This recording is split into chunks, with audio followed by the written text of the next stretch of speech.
Les amis, 2 minutes dans la vidéo pour vous parler du sponsor de la vidéo et maintenant sponsor de la chaîne YouTube, Car Vertical. Car Vertical, c'est à quoi? C'est un site qui va vous permettre de ne pas vous faire avoir quand vous allez acheter un véhicule ou tout simplement de pouvoir vérifier votre véhicule que vous avez déjà. Je rappelle tout de suite, vous avez 20% avec le code GLV qui s'affiche à l'écran ici et en description de la vidéo. Car Vertical, c'est très simple. Tu mets soit la plaque d'immatriculation, soit le VIN qui est généralement sur ton tableau de bord derrière ton pare-brise. Tu le rentres, ça va t'éditer un rapport, ça va scanner ton véhicule dans le monde entier. C'est génial, notamment quand tu importes un véhicule où tu n'as pas non plus l'historique en France. Ça va tout simplement te permettre de vérifier plusieurs points. L'accidentologie, l'utilisation du véhicule, s'il était de taxi ou pas, si les papiers sont en règle, mais également s'il y a eu des fraudes type au kilométrage.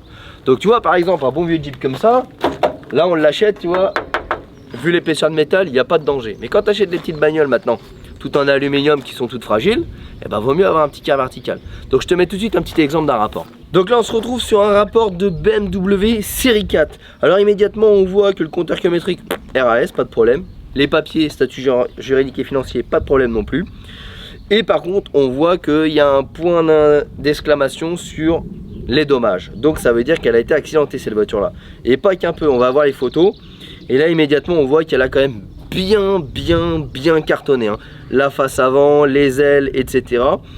Et bah sachez que ce genre de véhicule là, bah, ça peut être remis sur le marché. Alors là quand on voit l'état de la baie moteur, quand même on se doute bien qu'à mon avis le véhicule est déclaré et paf.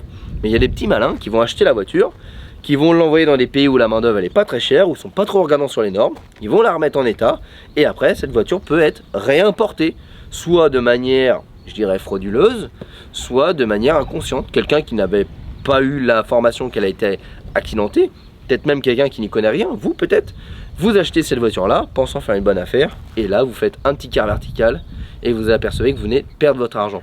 Et bah l'avantage c'est de le faire tout simplement avant d'acheter votre voiture. Parce que si vous le faites avant d'acheter votre voiture, bah ça peut vous éviter ce genre de problème. Alors à moindre échelle, ça peut tout simplement être des petits accrochages, mais vous n'achèterez peut-être pas le véhicule au même prix que s'il n'a jamais eu d'accrochage. Là en l'occurrence, on voit que le véhicule en 2018, en mai 2018, a eu un accident aux États-Unis. Ensuite en 2019, il a eu un accident au Canada. Et puis en 2019, il est revenu aux États-Unis. Et qu'après, comme par hasard, il est parti en Lituanie. Là où je vous dis que la main d'œuvre est pas chère. Et ça a été réparé pour un coût entre 15 et 20 000 euros. Alors imaginez si ça vous coûte entre 15 et 20 000 euros en Lituanie, combien ça aurait coûté en France. C'est pour ça que le véhicule n'est tout simplement pas réparé dans les pays où les normes sont plus strictes. En France par exemple, ou aux États-Unis. Donc les amis, très important, Car Vertical, je rappelle vous avez 20% avec le code qui s'affiche tout de suite. Et nous on continue tout de suite la vidéo. Salut à tous les amis, j'espère que vous allez bien. Aujourd'hui on se retrouve pour une nouvelle vidéo sur cette Mégane 3 RS. Et dans la continuité, cette fois-ci on va s'attaquer un petit peu au châssis. Alors l'idée de cette voiture là, souvenez-vous, c'est d'en faire une vraie voiture de course. À la base c'était une voiture de tourisme avec un passif vraiment pas terrible, une voiture qui a été volée, qui est passée en procédure, a été remise sur le marché, je l'ai acheté sous le marché, on a fait des prépas moteurs, ensuite c'est parti en cacahuète, nous voilà arrivés avec un objectif à 600 chevaux. Au moment où je vous tourne cette vidéo là, on a 520 chevaux dedans, donc on a fini l'étape 2 de la préparation du moteur. Il viendra, une fois qu'on aura terminé toute la voiture, une étape 3 du moteur pour cette fois-ci aller chercher les 600 chevaux. Aujourd'hui dans la vidéo, on va faire de la mécanique nécessaire, mais on va toujours avoir le même objectif, en faire une voiture de course. Au banc de puissance, j'ai pu m'apercevoir, donc ça on n'en avait pas parlé, que les roues, au moment où on tirait, donc avec les 500 chevaux, les roues avaient vraiment tendance à partir en arrière comme ça. Et pour ça, j'ai deux raisons. J'ai les cylindres blocs moteurs qui sont totalement morts. Et du coup, j'ai les cylindres blocs de triangle qui, à force de passer au banc, sont détruits et surtout ne sont plus du tout adaptés à la puissance moteur. Sur les cylindres blocs, vous avez, je dirais, 3 types de cylindres blocs selon ce qu'on va vouloir faire de la voiture. On va avoir le cylindre bloc caoutchouc, qu'on connaît tous, qui est mis sur toutes les voitures, qui va être le bon compromis entre une réactivité dans le volant et un amortissement des aspérités de la route.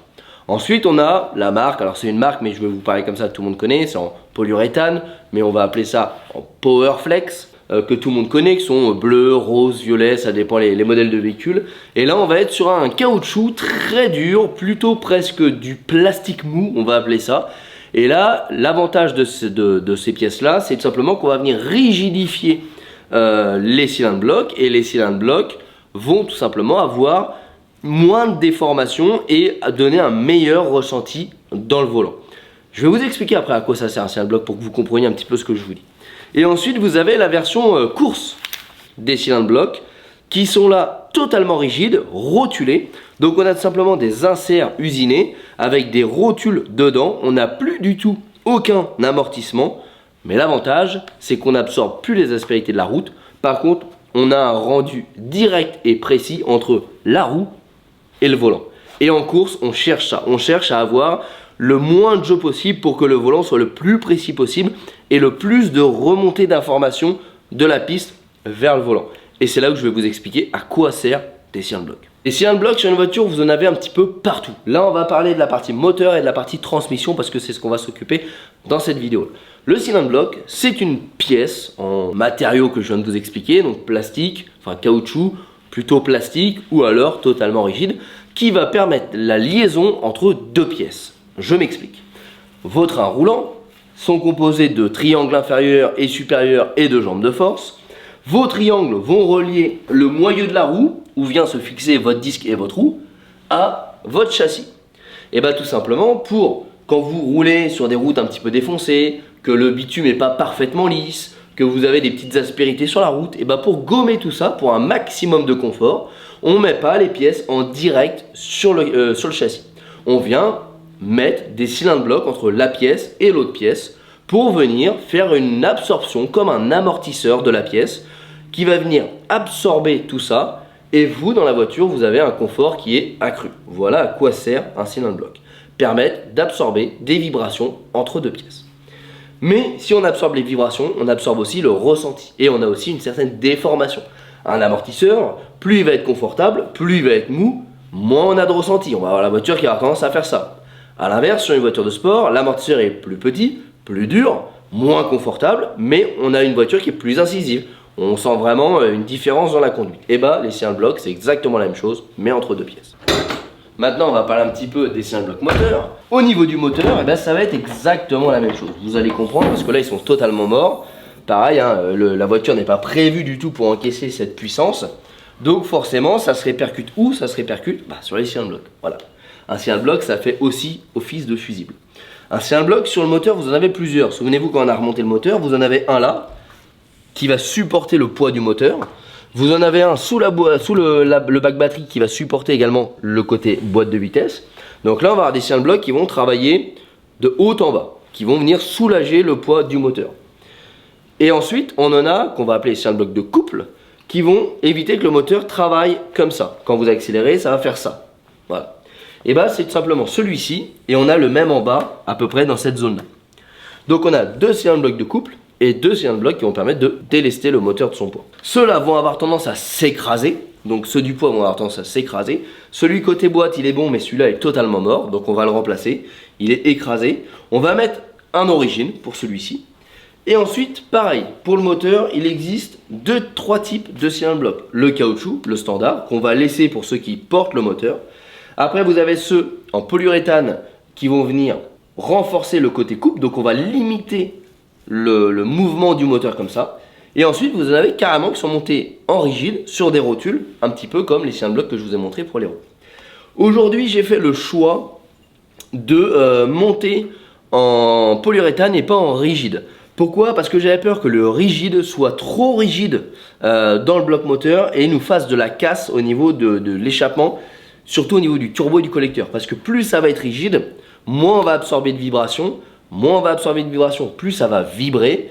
Et le turbo est vraiment très gros et très lourd. Donc j'ai peur en fait qu'on ait des fissures dans le collecteur d'échappement si on bloque trop la résistance.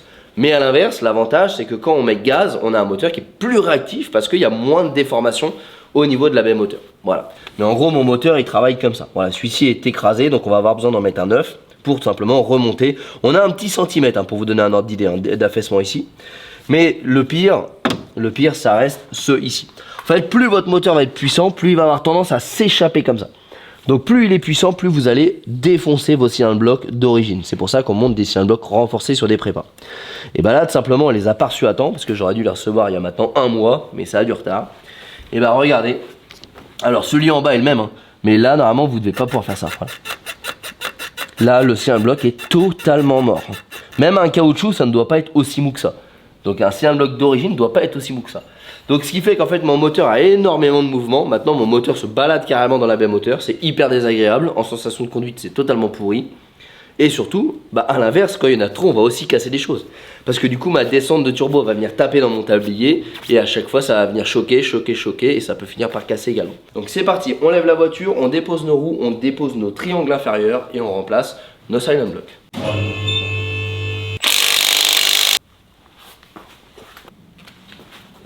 Bon, en gros, les silent blocks qu'on va venir changer ici, c'est les deux seuls qu'on a sur le train avant.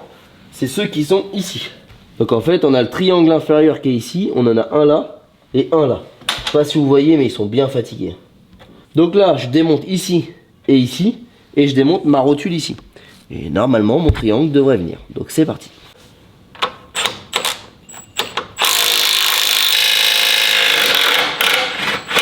Et pourquoi j'ai besoin de faire une géométrie en faisant ça? Pour la simple et bonne raison que mes silent blocks, la voiture est de 2008, ils sont usés. Donc depuis 2008, la voiture a une géométrie. Donc la géométrie a été faite avec des silent blocks usés. Donc quand on en met des neufs, on va avoir tendance à pousser un petit peu la voiture. Normalement, on ne va pas jouer sur le parallélisme, mais on va jouer sur le carrossage et l'angle de chasse. Donc c'est pour ça que c'est toujours intéressant de faire les choses propres et de passer par la case géométrie quand on fait ça.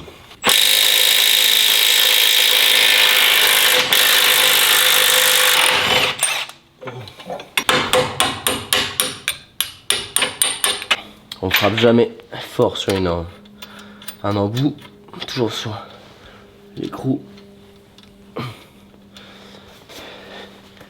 Et là, on choque ça pour le décoller. Après, on a vraiment des fourchettes, des arraches, rotules, etc. sur la boutique si jamais ça vous intéresse. Et là, ça devrait sortir. Voilà. Normalement, on devrait pouvoir extraire le triangle à son complet.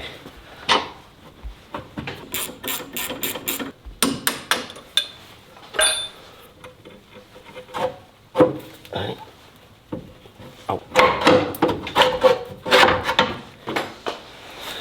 Voilà à quoi ressemble un triangle. Bon, je vais vous montrer vite fait sur l'établi, vous allez voir dans l'état qu'ils sont. Celui-là, ça va encore. Mais quand on est bien au-dessus, on voit par exemple que l'espace qui est ici est plus important que l'espace qui est là. Par contre, regardez, celui d'à côté, lui il est totalement détruit. On voit, il en peut plus, il est craquelé, là il est carrément défait. Ça, ils sont morts de chez mort. C'est un bloc, il est totalement détruit. Donc là, ça c'est poubelle direct. Celui-ci, s'en est sorti pas trop mal. Donc maintenant, direction la presse. Bon, donc là j'ai ma petite presse 12 tonnes en espérant que ça va suffire.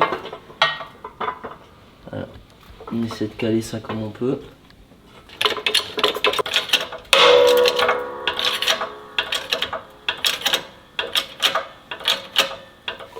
Là, la crainte c'est toujours que ce soit la pièce qui casse. Je vais peut-être essayer avec le chalumeau de chauffer un peu ma pièce autour. Parce qu'en fait le problème c'est qu'il faut jouer avec la force.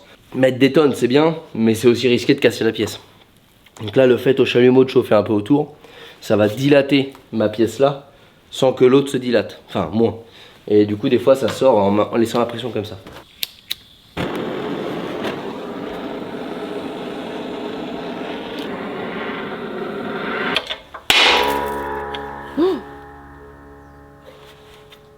Oh, j'ai eu peur.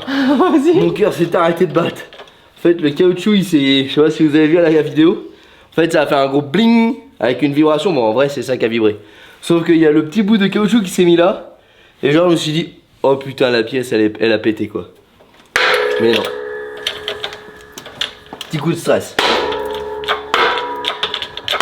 En fait c'est ça qu'on entend. Mais avec la petite, voilà la circonstance ça fait qu'on a vraiment cru que c'était ça qui était mort. Donc voilà à quoi ressemble un silent block. Une armature en métal et un caoutchouc au centre qui vient tout simplement faire l'amortissement entre les pièces. Je travaille sous les 5 bars de pression là. Parce qu'en fait ici je peux vraiment venir casser ma collerette. Bon là on voit que je l'ai décollé à 5 bars et là je travaille à 1 barre 5 qui sort bien. Faites gaffe à pas monter trop fort hein, si vraiment il est grippé. On sent un peu chaud. Bon ça pour vous donner un ordre d'idée ça vaut 450 €. Voilà, c'est pas donné. Mais bon, de toute façon, quand tu fais une prépa, il n'y a rien de donné, hein, faut être honnête. Tout coûte cher. Ma pince est un peu petite.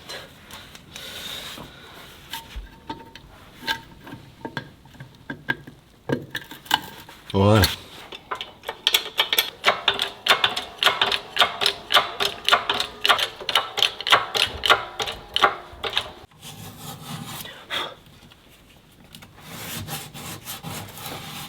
Je passe ici un petit coup de toile. C'est vrai qu'avec l'oxydation du métal, ça rentre pas bien dans la collerette.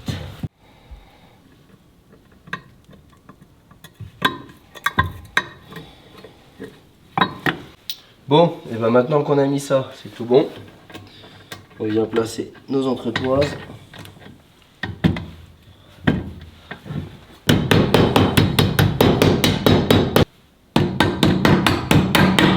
Bon, maintenant on remonte ça sur la voiture et on fera exactement la même chose pour l'autre. Alors.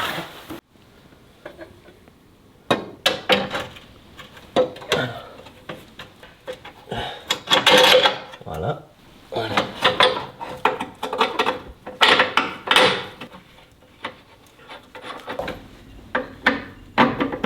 Hop. Je veux pas m'embêter à serrer. Je ferai tous les serrages à la fin. Là, on va faire la même chose sur l'autre.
Et bien écoutez les amis, pour laisser un bloc de roue, c'est tout bon.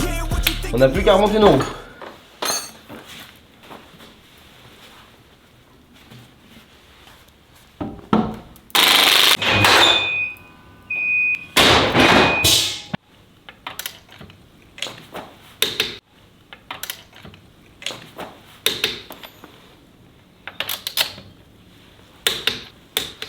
Bon les amis, ça y est, on a reçu nos supports moteurs, donc ce qui va nous permettre de pouvoir continuer et terminer cette petite vidéo, avoir un petit essai routier.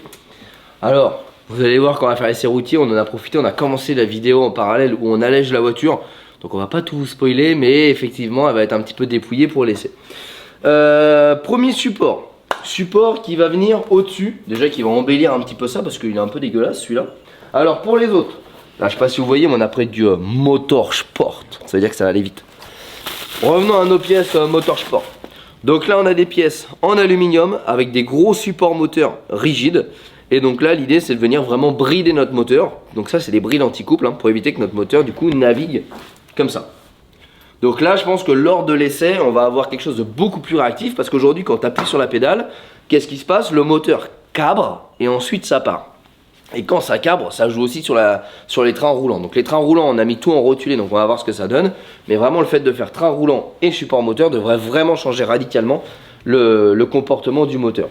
Et le désavantage, c'est pour ça qu'il faut quand même le dire pour ceux qui vont faire de la route et qui souhaiteraient mettre ça, c'est que étant donné que c'est plus dur, ça absorbe moins les vibrations et donc les vibrations moteurs vont être répercutées un petit peu dans la caisse de la voiture. Donc on peut sentir des vibrations qu'on ne sentait pas avant. C'est pas anormal, c'est juste que soit on choisit la performance, soit on choisit le confort, comme pour les trains roulants. Là on a dit qu'on choisissait la performance. Donc maintenant, c'est parti, on attaque tout ça.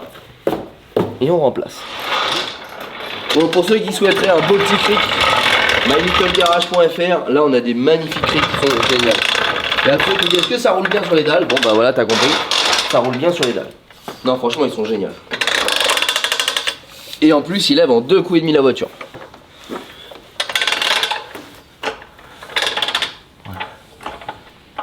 Hop, juste le soulager. Parce que sinon après il va faire paf tu vois, et ça va faire paf la ligne d'échappement sur mesure.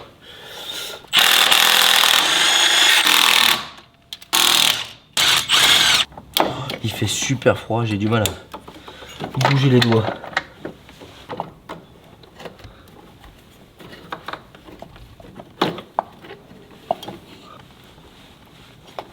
Oh ça va, pas de pression. Ah, c'est horrible quand il fait froid comme ça là.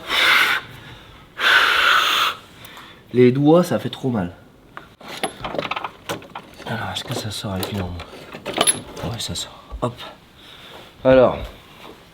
Je vous montre de profil, vous allez comprendre le problème. Vous voyez là et là.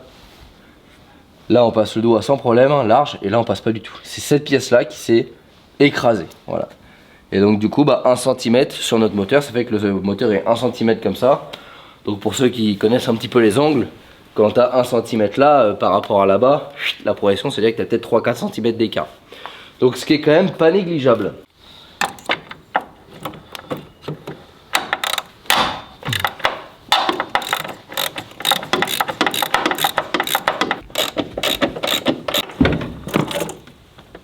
Ok, bon, je sais pas si vous voyez là, mais on appelle ça prendre son indépendance. Voilà, le cyan de bloc, il est totalement mort. En fait, il s'est déchiré, il est cassé, voilà. Donc, quand on a remonté le moteur, souvenez-vous, il était déjà fatigué. Mais là, avec les 515 chevaux bande puissance, ça l'a terminé.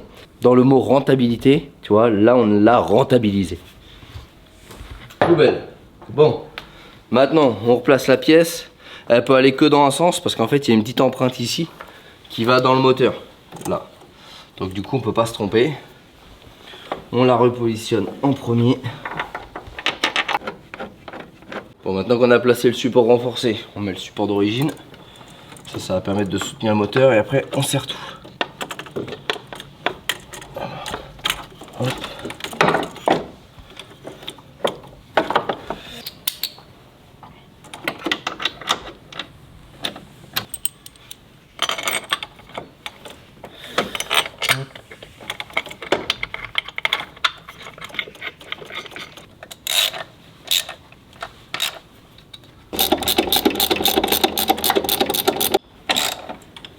Et ben il nous reste l'inférieur, celui du dessous.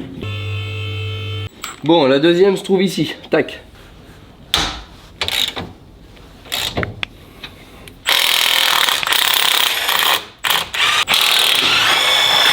Voilà.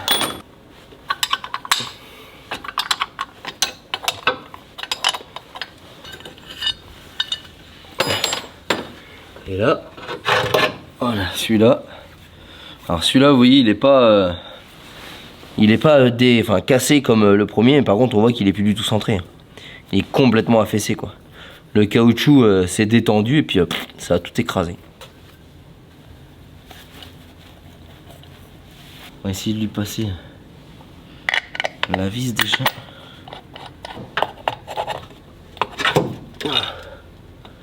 Ah, c'est un peu plus chiant pour nous parce que vu qu'on a monté l'échelle de Villebrequin, quand on a forgé le moteur, en fait ça a décalé le carter de 3 mm. Et du coup 3 mm quand on est sur du montage relativement rigide, ça facilite pas la tâche, faut être honnête. Donc là on va mettre quelques filets pour centrer.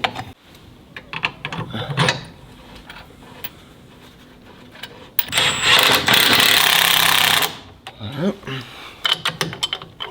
On va pouvoir aller terminer la petite vidéo sur la route. Voilà. Bon, déjà tu sais qu'il fait froid quand la température d'échappement est à 5 degrés.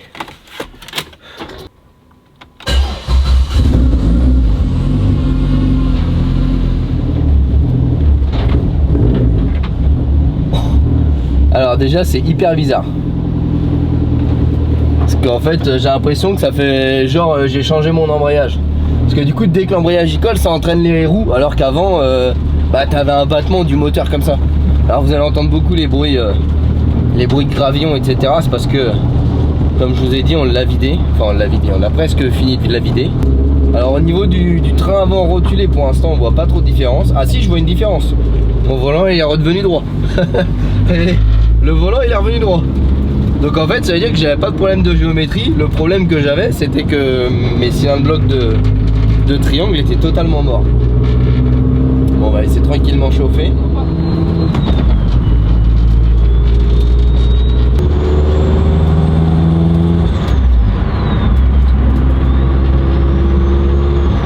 Clairement la direction elle est beaucoup plus incisive.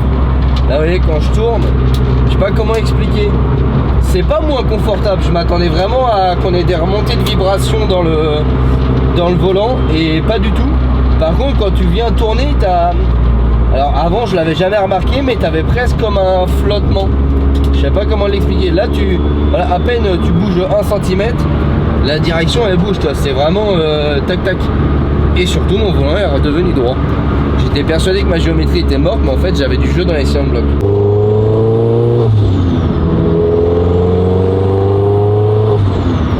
Vraiment la direction s'est transformée. Par contre, bah, je suis on va dire agréablement surpris au niveau des cylindres blocs moteurs. C'est que je m'attendais vraiment à avoir des remontées de vibrations dans la caisse. Franchement ça vibre pas plus. Alors peut-être que du fait que mes cylindres blocs avant étaient morts, j'avais plus de vibrations que la normale. Et donc là, le fait de rajouter des cylindres blocs rigides, ça change rien. Mais en vrai, j'ai pas plus de vibrations que ce que j'avais avec mes cylindres blocs détruits. Aucun. Par contre, quand j'appuie sur la pédale, ça réagit beaucoup plus vite, tu vois. Voilà. Avant, j'avais un mouvement de caisse. Et quand je faisais exactement ce que je viens de vous faire là, j'avais la descente de turbo qui tapait dans le tablier. On entendait un tac, tac, tac. Et là, regarde, il n'y a plus de bruit. Donc ça veut dire que c'est quand même beaucoup plus rigide. Et surtout, c'est vraiment plus réactif. Ça, c'est vraiment ce qu'on ressent à la conduite, c'est que tu appuies sur la pédale, ça fait on-off. Voilà. Alors qu'avant, ça faisait on, tu avais le moteur qui cabrait et après, ça partait. Tu avais vraiment cette sensation-là. Ouais, vraiment ça n'a rien à voir. Et même plus que ça quand je fais charger le turbo. Donc là quand je fais charger le turbo, on a 515 chevaux à 6000 tours. Là on est monté à 4000 tours, je pense qu'on doit avoir dans les 400 chevaux. Et bah en fait dès cet instant là, avant la voiture elle flottait, elle cherchait la route, elle faisait ça. Et là elle tire droit. Donc vraiment ça, je pense que c'est un tout. Je peux pas vous dire que c'est les triangles rotulés qu'on fait ça, parce que vraiment il y avait le jeu dans les triangles, mais quand le moteur il cabrait, en fait ça faisait partir les roues en arrière. Et du coup vu que tes roues partent en arrière, ta géométrie elle change. D'où le fait que déjà j'avais pas le volant droit. Et en plus quand ça part en arrière, ça force encore plus, ça te modifie la géométrie. Et la voiture elle cherchait la route clairement. Là quand je mets du gaz, ça file droit quoi. Je perds beaucoup moins l'adhérence qu'avant. Parce qu'avant dès que le turbo est chargé, bon là il pleut pas mais il fait 7 degrés dehors, c'est humide. Dès que le turbo est chargé, ça a patiné. Et là j'ai pas patiné. On va refaire un petit essai. Bon je le fais quand même en sécurité sur des routes où il n'y a personne et il y a une grande visibilité. En vrai j'ai hâte de l'emmener sur circuit parce que ça va commencer à ouater un peu.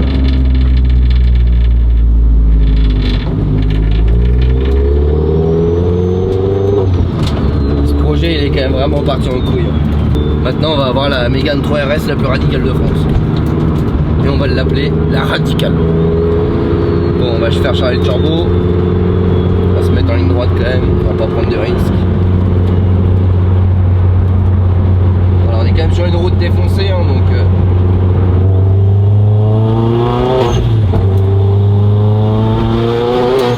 ouais. Vraiment ça tient beaucoup mieux la route. Mais alors vraiment beaucoup mieux la route. Par contre ça marche vraiment fort. Là à mon avis là quand je vais avoir les pneus slick, ça va être une dinguerie. Parce que là on a, t'as senti quand le turbo il s'est mis à charger, blam, comment ça te plaque. Et je pense qu'on a déjà du patinage, même si elle cire beaucoup moins qu'avant, on a quand même du patinage. Mais clairement là ça a transformé la voiture. Regarde-moi ça.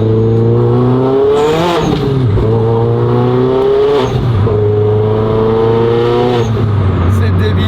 Et attends, là je suis sur la carte au safe hein. Là je suis même pas à 500 chevaux hein. Moi je trouve qu'on a bien bossé. C'est la petite voiture, tu sais quand tu arrives au feu rouge, tu vas pas te douter qu'elle va te mettre la misère. Mais par contre, tu sais j'irais bien genre à Monaco là avec toutes les supercars et attendre au feu rouge. Bon bah en tout cas les amis, ça se termine pour cette petite vidéo. Des belles petites modifications encore sur notre Mégane de course. J'espère que ça vous a plu, j'espère que ça pourra en aider certains sur ce que ça change et le ressenti à la conduite. En attendant les amis, on n'a pas terminé ce projet là hein, parce qu'il reste encore du boulot. Donc on se donne rendez-vous la semaine prochaine. Si t'es trop curieux et que tu peux pas attendre, bah n'hésite pas, rejoins-nous sur les réseaux sociaux, Facebook et Instagram, tous les liens sont en description de la vidéo. Et bien évidemment, pense à t'abonner, mets la petite cloche et tu manqueras pas la prochaine vidéo. Les amis, on va en faire un missile. Ciao.